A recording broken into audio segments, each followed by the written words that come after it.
Motion control అవ్వదేమని చెప్పేసి doubt ఉంటుంది అని చెప్పేసి మీరు మాట్లాడడం జరిగింది. అంటే సర్జరీ చేసిన తర్వాత నిజంగా అట్లా ఉంటుందా?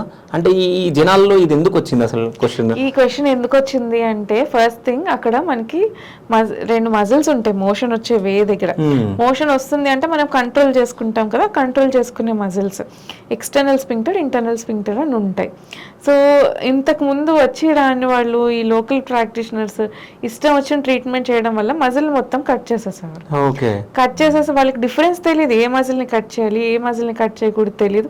మాక్సిమం ఆఫ్ ద పీపుల్ అసలు మజిల్ వరకే వెళ్ళేవారు కాదు.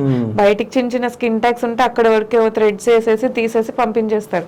పేషెంట్స్ అదే నిజమైన ట్రీట్మెంట్ అనుకుంటారు, కానీ లోపల చేయాల్సిన అసలు ట్రీట్మెంట్ జరిగేది కాదు. దానివల్లే సర్జరీ అయిన తర్వాత మళ్ళీ మళ్ళీ వస్తాయి కదా అని అందరు అడిగే క్వశ్చన్. ఎందుకంటే ఇదే ఎవరో ప్రాపర్ సైంటిఫిక్ బేసిస్ లేకుండా లోకల్ ప్రాక్టీషనర్స్తో చేయించుకొని వాళ్ళు ఫిషర్ లోపల ఉంటుంది, మజిల్ టైట్నెస్ లోపల ఉంటుంది, అవేం ట్రీట్ చేయరు, రూట్ కాజ్ ట్రీట్ చేయరు. బయట ఊరికే కనిపించే లూజ్ స్కిన్కి థ్రెడ్ వేసి కట్టేసి అవన్నీ ట్రీట్ చేసేయడం. సో దానివల్ల రికరెన్స్ రావటం, ఏ మజిల్ కట్ చేయాలో తెలియక మొత్తం పెద్ద పెద్ద కట్స్ చేసి ఓపెన్ వదిలేయడం, దానివల్ల మోషన్ కంట్రోల్ ఉండకపోవడం. సో ఇవన్నీ వచ్చి రాని వాళ్ళు చేయడం వల్ల జరిగిన కాంప్లికేషన్స్నే ఇంకా మైండ్లో పెట్టుకొని అన్నీ అడుగుతూ ఉంటారు. ఇప్పుడు నిజంగా సర్జరీ అయిన తర్వాత ఆ కాంప్లికేషన్స్ ఏమి ఉండవు. ఓకే.